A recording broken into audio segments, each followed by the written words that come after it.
مرکز کی انجیل اور اس کا 14واں باب جو 72 آیات پر مشتمل ہے۔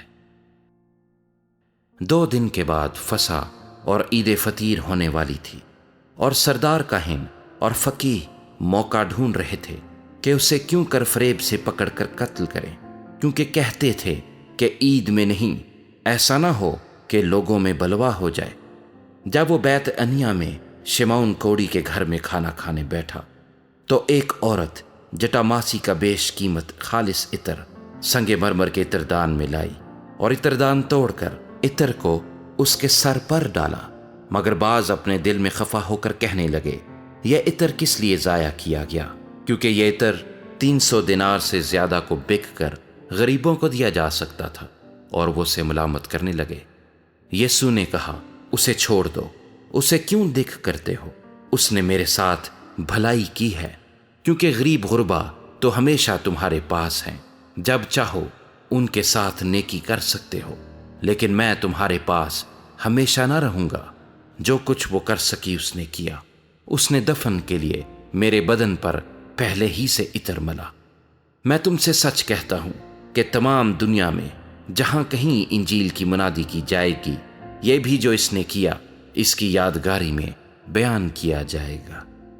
پھر یہودا اسکریوتی جو ان 12 میں سے تھا، سردار کاہنوں کے پاس چلا گیا تاکہ اسے ان کے حوالے کر دے۔ وہ یہ سن کر خوش ہوئے اور اس کو روپے دینے کا اقرار کیا، اور وہ موقع ڈھونڈنے لگا کہ کس طرح قابو پا کر اسے پکڑوا دے۔ عید فطیر کے پہلے دن، یعنی جس روز فسح کو ذبح کیا کرتے تھے، اس کے شاگردوں نے اس سے کہا، تو کہاں چاہتا ہے کہ ہم جا کر تیرے لیے فسح کھانے کی تیاری کریں؟ اس نے اپنے شاگردوں میں سے 2 کو بھیجا اور ان سے کہا، شہر میں جاؤ، ایک شخص پانی کا گھڑا لیے ہوئے تمہیں ملے گا، اس کے پیچھے ہو لینا، اور جہاں وہ داخل ہو اس گھر کے مالک سے کہنا، استاد کہتا ہے کہ میرا مہمان خانہ جہاں میں اپنے شاگردوں کے ساتھ فسح کھاؤں کہاں ہے؟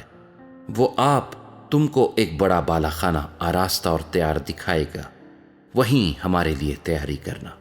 پس شاگرد چلے گئے اور شہر میں آ کر جیسا اس نے ان سے کہا تھا ویسا ہی پایا اور فسح کو تیار کیا۔ جب شام ہوئی تو وہ ان 12 کے ساتھ آیا، اور جب وہ بیٹھے کھا رہے تھے تو یسوع نے کہا، میں تم سے سچ کہتا ہوں کہ تم میں سے ایک جو میرے ساتھ کھاتا ہے مجھے پکڑوائے گا۔ وہ دلگیر ہونے اور ایک ایک کر کے اس سے کہنے لگے، کیا میں ہوں؟ اس نے ان سے کہا کہ وہ 12 میں سے ایک ہے جو میرے ساتھ طباق میں ہاتھ ڈالتا ہے، کیونکہ ابن آدم تو جیسا اس کے حق میں لکھا ہے جاتا ہی ہے، لیکن اس آدمی پر افسوس جس کے وسیلے سے ابن آدم پکڑایا جاتا ہے۔ اگر وہ آدمی پیدا نہ ہوتا تو اس کے لیے اچھا ہوتا۔ اور وہ کھا ہی رہے تھے کہ اس نے روٹی لی اور برکت دے کر توڑی اور ان کو دی اور کہا، لو، یہ میرا بدن ہے۔ پھر اس نے پیالہ لے کر شکر کیا اور ان کو دیا، اور ان سبھوں نے اس میں سے پیا، اور اس نے ان سے کہا، یہ میرا وہ عہد کا خون ہے جو بہتیروں کے لیے بہایا جاتا ہے۔ میں تم سے سچ کہتا ہوں کہ انگور کا شیرہ پھر کبھی نہ پیوں گا، اس دن تک کہ خدا کی بادشاہی میں نیا نہ پیوں۔ پھر گیت گا کر باہر زیتون کے پہاڑ پر گئے، اور یسوع نے ان سے کہا، تم سب ٹھوکر کھاؤ گے، کیونکہ لکھا ہے کہ میں چرواہے کو ماروں گا اور بھیڑیں پراگندہ ہو جائیں گی، مگر میں اپنے جی اٹھنے کے بعد تم سے پہلے ہی گلیل کو جاؤں گا۔ پترس نے اس سے کہا، گو سب ٹھوکر کھائیں، لیکن میں نہ کھاؤں گا۔ یسوع نے اس سے کہا، میں تجھ سے سچ کہتا ہوں کہ تو آج اسی رات مرغ کے 2 بار بانگ دینے سے پہلے 3 بار میرا انکار کرے گا۔ لیکن اس نے بہت زور دے کر کہا، اگر تیرے ساتھ مجھے مرنا بھی پڑے تو بھی تیرا انکار ہرگز نہ کروں گا۔ اسی طرح اور سب نے بھی کہا۔ پھر وہ ایک جگہ آئے جس کا نام گتسمنی تھا، اور اس نے اپنے شاگردوں سے کہا، یہاں بیٹھے رہو جب تک میں دعا کروں۔ اور پترس اور یعقوب اور یوحنا کو اپنے ساتھ لے کر نہایت حیران اور بے قرار ہونے لگا، اور ان سے کہا، میری جان نہایت غمگین ہے، یہاں تک کہ مرنے کی نوبت پہنچ گئی ہے۔ تم یہاں ٹھہرو اور جاگتے رہو۔ اور وہ تھوڑا آگے بڑھا اور زمین پر گر کر دعا کرنے لگا۔ کہ اگر ہو سکے تو یہ گھڑی مجھ پر سے ٹل جائے، اور کہا، اے ابا، اے باپ، تجھ سے سب کچھ ہو سکتا ہے، اس پیالے کو میرے پاس سے ہٹا لے، تو بھی جو میں چاہتا ہوں وہ نہیں، بلکہ جو تو چاہتا ہے وہی ہو۔ پھر وہ آیا اور انہیں سوتے پا کر پترس سے کہا، اے شمعون، تو سوتا ہے؟ کیا تو ایک گھڑی بھی نہ جاگ سکا؟ جاگو اور دعا کرو تاکہ آزمائش میں نہ پڑو۔ روح تو مستعد ہے مگر جسم کمزور ہے۔ وہ پھر چلا گیا اور وہی بات کہہ کر دعا کی، اور پھر آ کر انہیں سوتے پایا، کیونکہ ان کی آنکھیں نیند سے بھری تھیں اور وہ نہ جانتے تھے کہ اسے کیا جواب دیں۔ پھر تیسری بار آ کر ان سے کہا، اب سوتے رہو اور آرام کرو، بس وقت آ پہنچا ہے۔ دیکھو ابن آدم گنہگاروں کے ہاتھ میں حوالہ کیا جاتا ہے۔ اٹھو چلیں، دیکھو میرا پکڑوانے والا نزدیک آ پہنچا ہے۔ وہ یہ کہہ ہی رہا تھا کہ فی الفور یہودا جو ان 12 میں سے تھا اور اس کے ساتھ ایک بھیڑ تلواریں اور لاٹھیاں لیے ہوئے سردار کاہنوں اور فقیہوں اور بزرگوں کی طرف سے آ پہنچی، اور اس کے پکڑوانے والے نے انہیں یہ نشان دیا تھا کہ جس کا میں بوسہ لوں وہی ہے، اسے پکڑ کر حفاظت سے لے جانا۔ وہ آ کر فی الفور اس کے پاس گیا اور کہا، اے ربی، اور اس کے بوسے لیے۔ انہوں نے اس پر ہاتھ ڈال کر اسے پکڑ لیا۔ ان میں سے جو پاس کھڑے تھے ایک نے تلوار کھینچ کر سردار کاہن کے نوکر پر چلائی اور اس کا کان اڑا دیا۔ یسوع نے ان سے کہا، کیا تم تلواریں اور لاٹھیاں لے کر مجھے ڈاکو کی طرح پکڑنے نکلے ہو؟ میں ہر روز تمہارے پاس ہیکل میں تعلیم دیتا تھا اور تم نے مجھے نہیں پکڑا، لیکن یہ اس لیے ہوا ہے کہ نوشتے پورے ہوں۔ اس پر سب شاگرد اسے چھوڑ کر بھاگ گئے، مگر ایک جوان اپنے ننگے بدن پر مہین چادر اوڑھے ہوئے اس کے پیچھے ہو لیا۔ اسے لوگوں نے پکڑا، مگر وہ چادر چھوڑ کر ننگا بھاگ گیا۔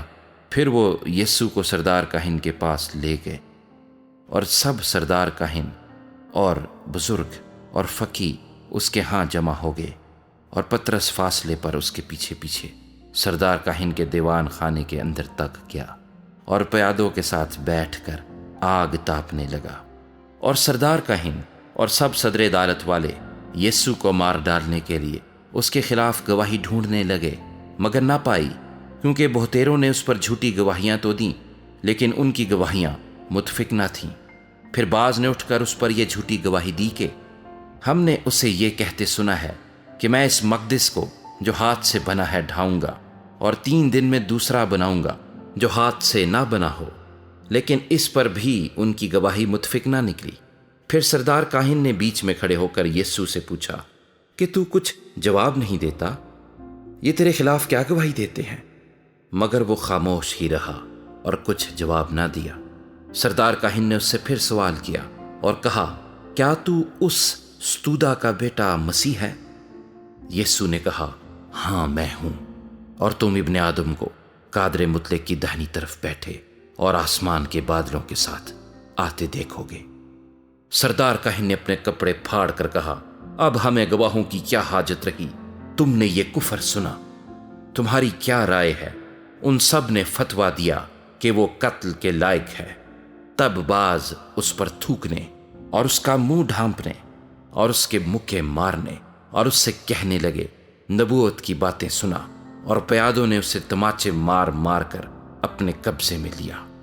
جب پترس نیچے صحن میں تھا تو سردار کاہن کی لونڈیوں میں سے ایک وہاں آئی اور پترس کو آگ تاپتے دیکھ کر اس پر نظر کی اور کہنے لگی، تو بھی اس ناصری یسوع کے ساتھ تھا۔ اس نے انکار کیا اور کہا کہ میں تو نہ جانتا اور نہ سمجھتا ہوں کہ تو کیا کہتی ہے۔ پھر وہ باہر ڈیوڑی میں گیا اور مرغ نے بانگ دی۔ وہ لونڈی اسے دیکھ کر ان سے جو پاس کھڑے تھے پھر کہنے لگی، یہ ان میں سے ہے، مگر اس نے پھر انکار کیا۔ اور تھوڑی دیر بعد انہوں نے جو پاس کھڑے تھے پترس سے پھر کہا، بے شک تو ان میں سے ہے، کیونکہ تو گلیلی بھی ہے۔ مگر وہ لعنت کرنے اور قسم کھانے لگا کہ میں اس آدمی کو جس کا تم ذکر کرتے ہو نہیں جانتا۔ اور فی الفور مرغ نے دوسری بار بانگ دی۔ پترس کو وہ بات جو یسوع نے اسے کہی تھی یاد آئی کہ مرغ کے 2 بار بانگ دینے سے پہلے تو 3 بار میرا انکار کرے گا، اور اس پر غور کر کے وہ رو پڑا۔